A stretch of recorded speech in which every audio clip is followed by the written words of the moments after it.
Right. Hello. Sorry, let me get rid of that. Good start to the last two videos, eh? Right, let me start this. There we go. Hello, year one econs group. So I don't even know how to say it. Apologies for the very late arrival of this, almost a day late. I got caught up yesterday afternoon with marking, and then this morning I've been in work. So far later than planned, here is video number 2. Now, don't forget, I did promise last week I was going to do 3 videos. It was going to be today's Macroequilibrium, the one I gave you yesterday about productivity, and I was going to do an exam review as well. Had a little think, to be honest, exam reviews are better done face-to-face, all right? And don't forget, I'm in work tomorrow and Friday as normal, so if you want to come and get your paper from me, HE24 is the office.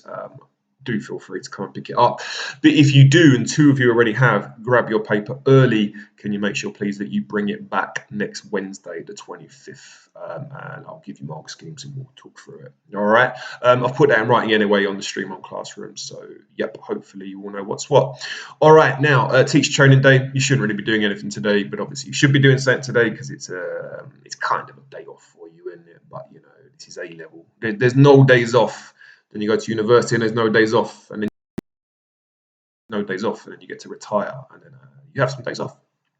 I'm talking rubbish. Let's get on to it. Macroequilibrium. All right. So, what I want to do is, I don't want to take too long with this because it's just going over old ground, but I want to recognize the relationships between AD, SRAS, and LRAS, and I want to recognize how to combine those 3 types of curve. The key point to note, and I'm going to set you one activity, 5 questions to do for next Wednesday. And when you're doing this activity, the key point to note, we don't have to combine the 3. You need to decide which curves are the most appropriate to use. I skirted over it yesterday. I want you using the Keynesian LRAS model. So I'll show you that in a minute. The upward bending curve. Classical to me is if you're going to evaluate and make a point that yes, an economy could always be at full capacity, then feel free to draw classical. But I want the Keynesian model used. Okay. Also, go back to our notes on aggregate supply, short run aggregate supply, and go back to yesterday's notes on productivity. The first slide that I went through was what shifts SRAS, and all that is to do with sorry, I'm getting cold. Is to do with costs of production. Okay, LRAS shifting is the kind of what we spoke about yesterday, the more productivity-based stuff. All right, so the education, the healthcare, innovation, technology, and going back further, which factors shift AD, and obviously it's going to be anything impacting on consumption, investment, government spending, and then exports and imports. Okay, now. I know that I'm hitting you with videos at the moment, and that is my fault because I missed last Wednesday. What I had hoped to do was do this lesson with you in class, so I'm going to have to answer my own questions here, which may not be that exciting for you, but hopefully it'll give you a bit of insight and a bit of a one-stop shop if needed for the task that I'm going to set you. So what I would do to start this lesson, I'd say on 3 separate axes, draw SRAS, Keynesian LRAS, LRAS classical, then on the Keynesian diagram, label on spare capacity, bottleneck and full capacity. But if you want to do that now, feel free, press pause, unpause. Right, if you've chosen to do this, I'm now going to go through the answers. If you've been lazy and not done this, then I'm just going to go through the answers anyway. All right, so either way, it's win-win for you. This is AD, ladies and gentlemen. Okay, don't forget it's PL price level. The annotation should be PL as well.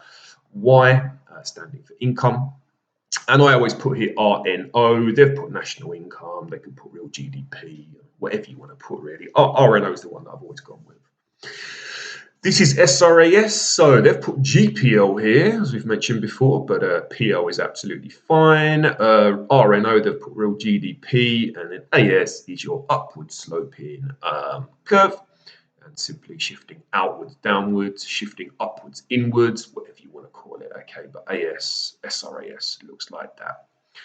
Here's your Keynesian LRAS, so price level, real national output. I've used many different sources for these diagrams. With my group I did this with on Zoom, I was drawing it on Microsoft Paint. It took about half an hour just to get 3 diagrams drawn, so at least you don't have to watch me use Microsoft Paint.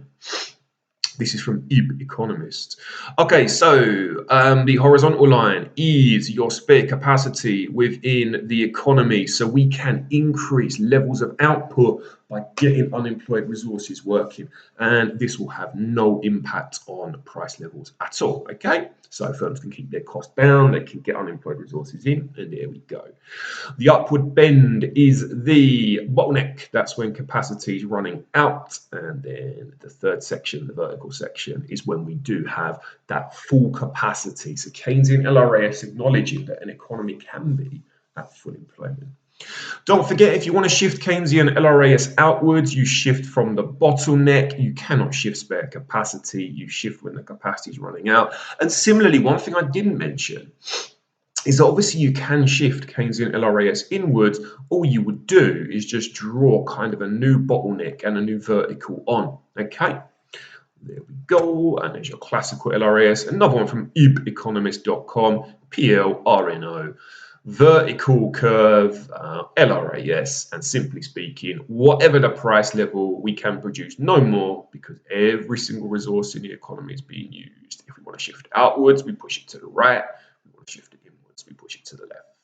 Now, one little thing I want to mention is something called macro feel. Okay, and a few people have mentioned this, like on certain websites. So economicshelp.com, I do believe, they draw their curves like this. They draw AD and short run aggregate supply, or as they've called it, SAS, so short aggregate supply in this case, with kind of a bend to it. I've always just skirted backwards, used diagonals. Either way is right, okay? Edexcel as a board generally tend to use diagonal curves, so straight curves, if you will. All the macro feel means is that there is a time consideration for aggregate demand and for aggregate supply, okay? So whereas with Tim stuff, when the price level goes up, how do I rephrase that? When there's, say, a shift in the AD curve and the price level goes up, it's almost instantaneous. Okay, so I don't know, some kind of jeans come into fashion, no price change quite yet, AD will push outwards. But then if you're going to show equilibrium and a price level increase or decrease, whatever it is you'd want to do in that case, the price level would almost shoot up overnight. With the macro economy, don't forget we're talking about the aggregate, we're talking about the whole economy. And obviously when things change, when consumption increases, this takes time to feed through. This takes time to feed through to the economy. So all these kind of bended curves are trying to do is show the time effects on the macro economy. To be honest, I'm just putting it in there once and once only, and you do what you feel comfortable with. Okay, now I know that another macroeconomics teacher, Mike Gallagher, my boss's boss, tends to use the macro field diagrams. I go with what the exam board tells me, and if Edexcel draw their diagrams like that and like that, then that's the way I'm going to go with it. Okay, so I'm just putting that in there for your information, and in case you're looking on any resources, in textbooks, even when you get to university, just remember macro field just shows that on the aggregate economy, we don't get instant changes. Things take time. All right, there we go. Now, how do we define equilibrium? Equilibrium national income occurs when AD equals AS, or when planned AD equals planned AS. But don't forget, equilibrium is a totally theoretical idea. In practice, the economy is nearly always in a state of disequilibrium. For example, consider the short-term effects of the following, all right? And again, if you want to pause now, and for 1, 2, 3, and 4, just jot down some notes on what you think this would do to AD and or SRAS, and it's not going to be LRS because this is in the short term. Feel free to jot down some ideas about what curve would shift and where. And then what I'm going to do, I'm going to say pause now. Then I'm going to say I'm going to go through it now. If you chose not to do this, I'm looking very weird clicking my fingers. Okay, so for point 1, a rise in household savings relative to income. Okay, so for whatever reason in the macroeconomy, our householders start saving. Well, that's going to increase saving. That's going to decrease consumption. That's going to push AD inwards, pushing the economy out of equilibrium straight away. Number two, a rise in demand for UK exported goods and services. More people in America want to buy British products for whatever reason, okay? CIGXM, we start to increase our level of exports, more money coming into the UK economy, AD pushes to the right. Okay, so there we go. And at no point for 1 or 2 has this affected costs of production, so that's going to have no impact on aggregate supply. That will stay static, that will stay the same, and it's just going to be AD shifting. And you might see the same pattern for 3 and 4.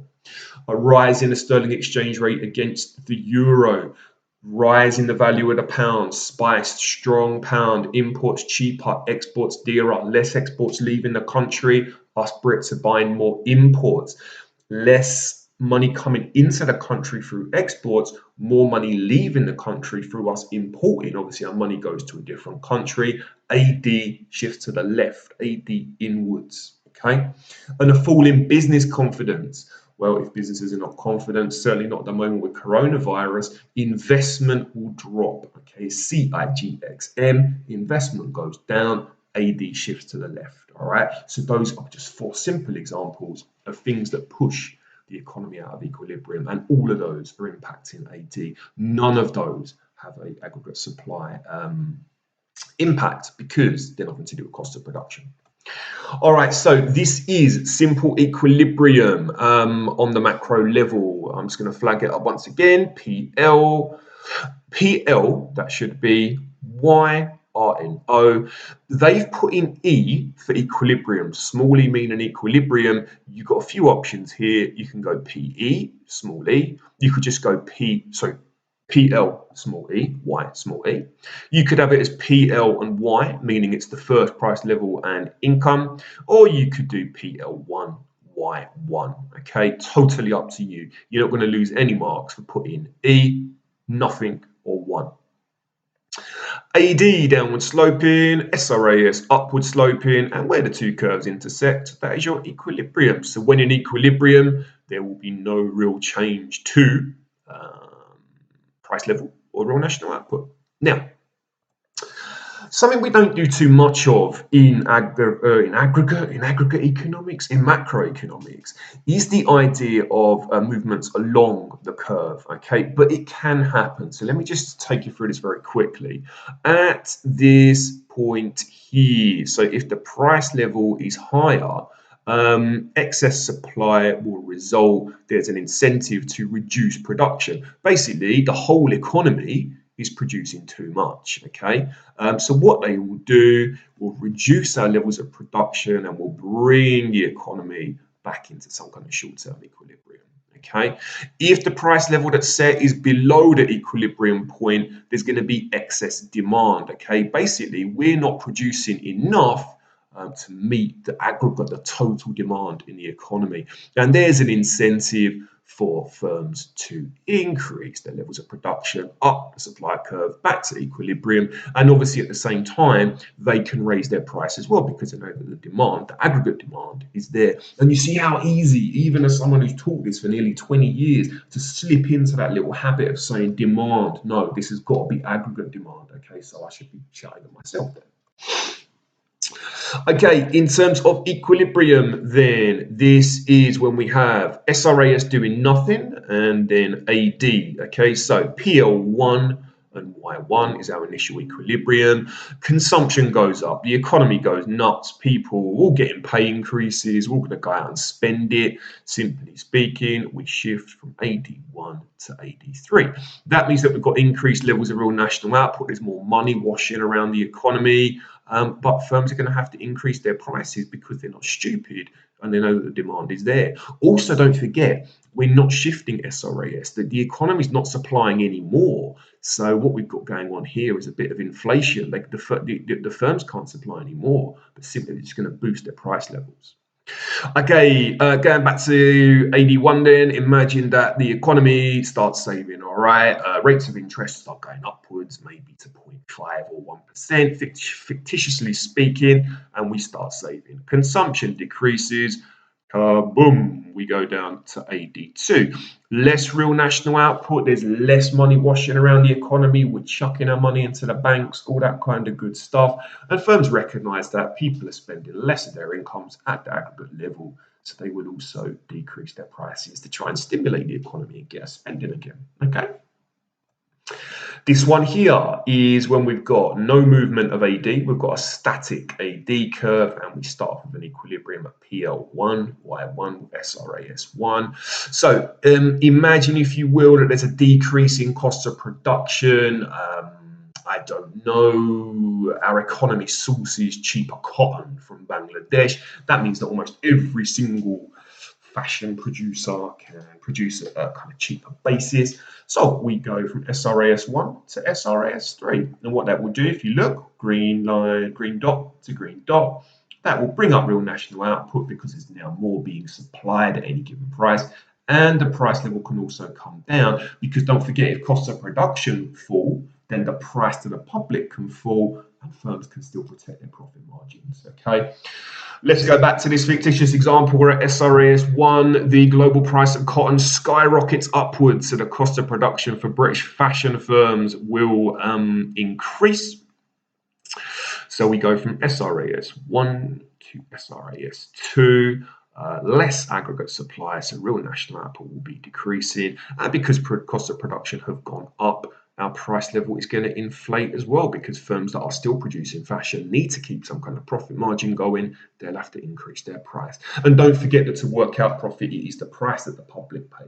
Take away the cost that the firms pay to produce their goods. Okay, so the profit margin is the space between the price and the cost.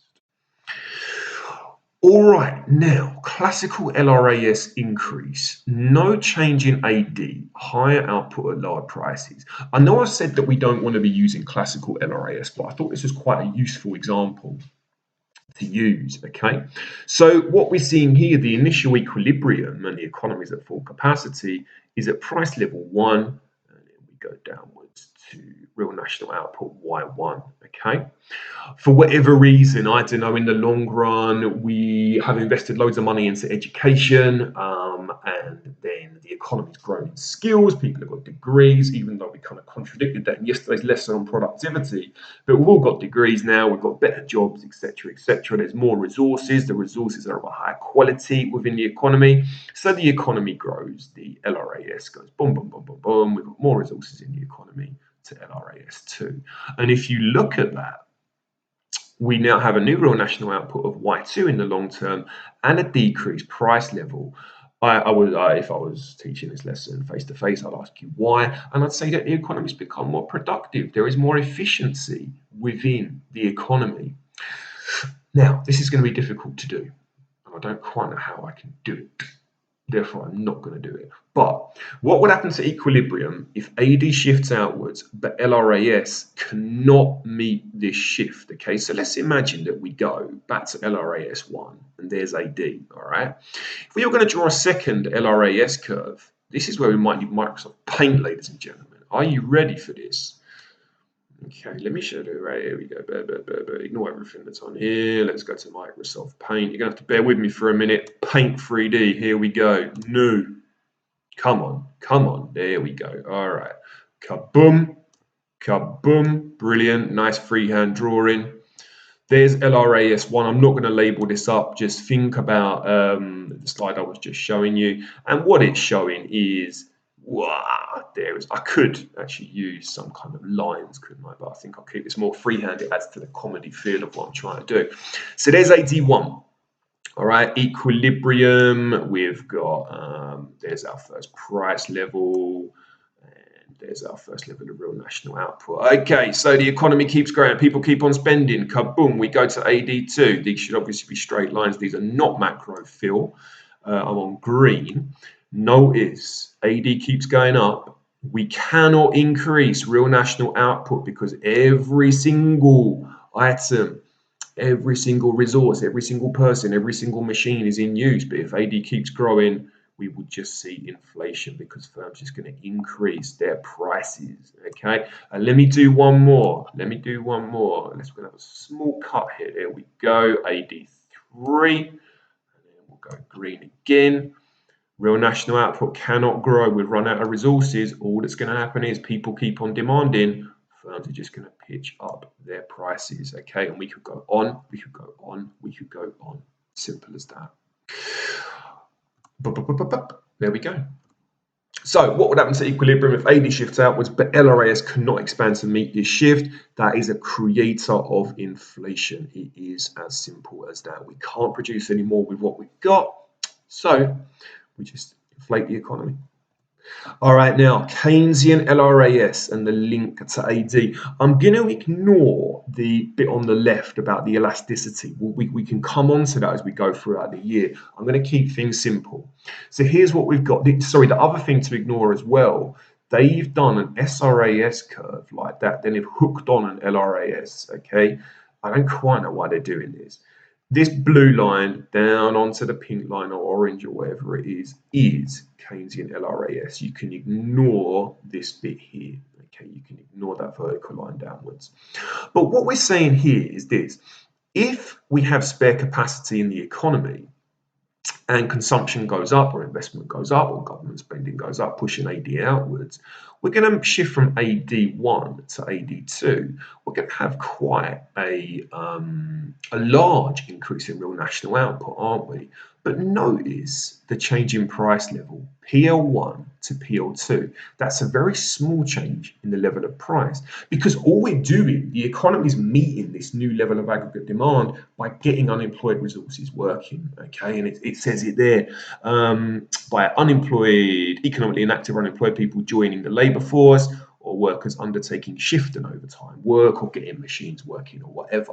So we can get a huge boost in real national output for a very small increase in costs and price.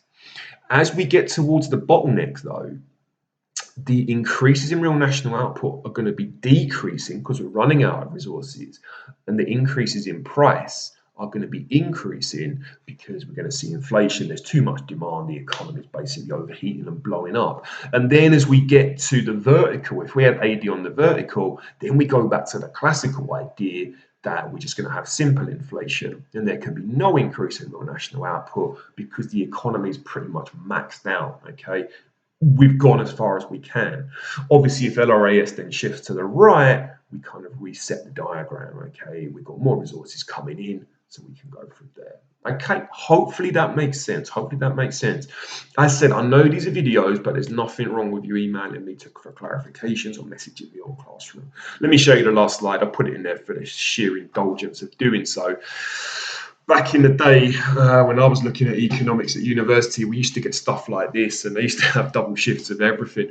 But just to show what could happen in an economy, okay? So imagine, if you will, there's an increase in investment.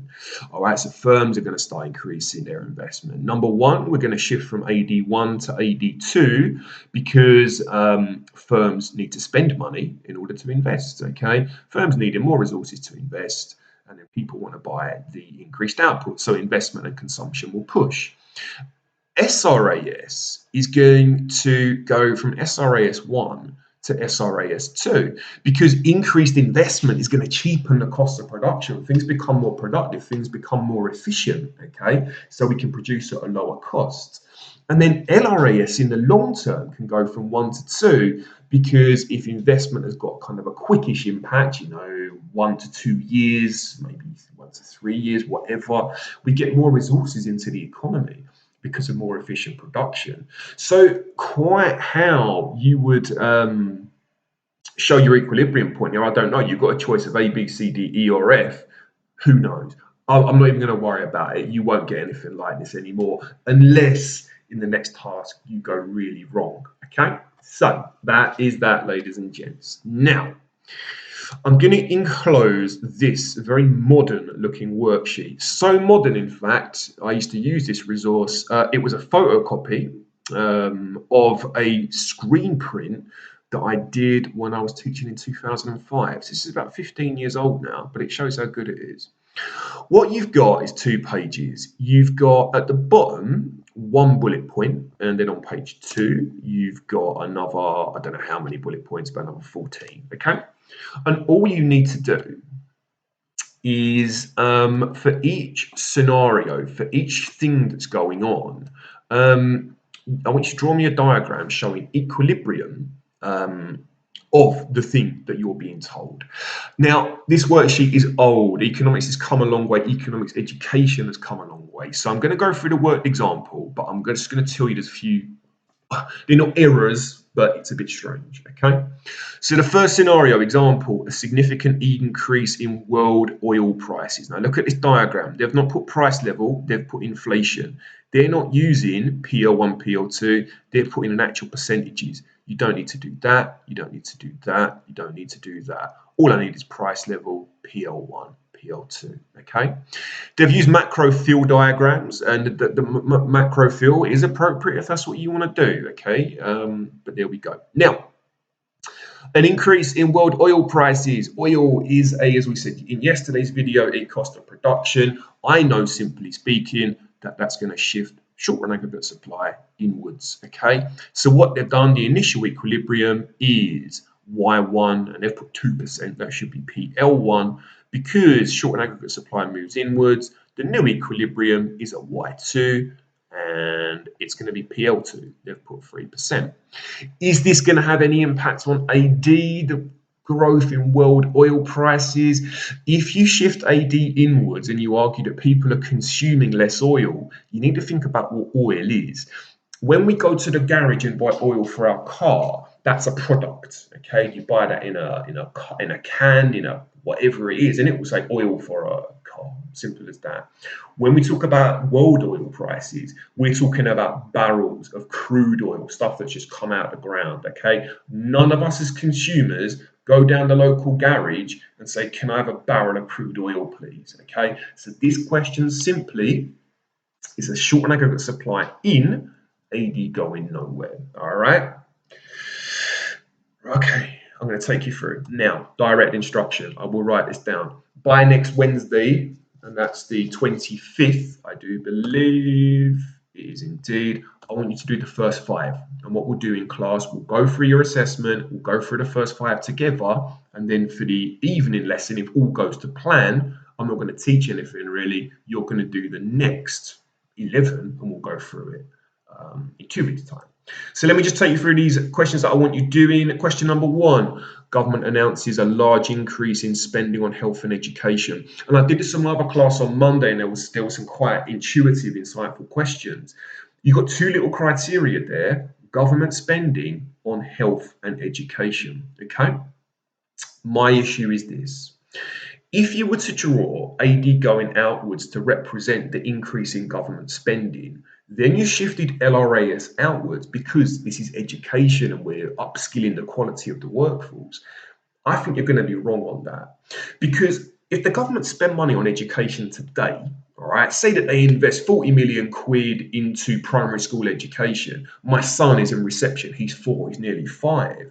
The government spending today isn't going to have much of an impact on my son at 4, nearly 5 years old, because he's got another, how many years left in education? 5 to 18, 5 to 15, about another 13, 14, 15, 16 through university years in education. So for me, I'm not going to tell you the answer, but government announces a large increase in spending on health and education is an LRAS out. You think about what you'd want to do with AD, but think about the timescales, okay?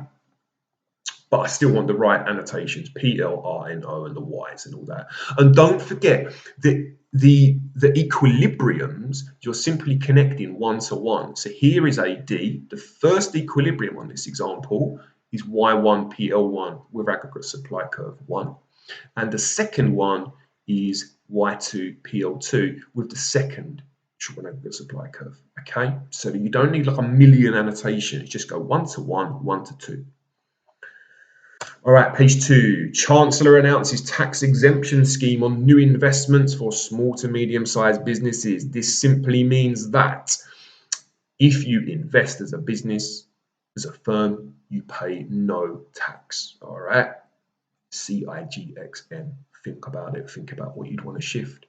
This third question is horrible. New regulations on NI and pension schemes increase red tape surrounding employment claims, the CBI says. Let me simplify.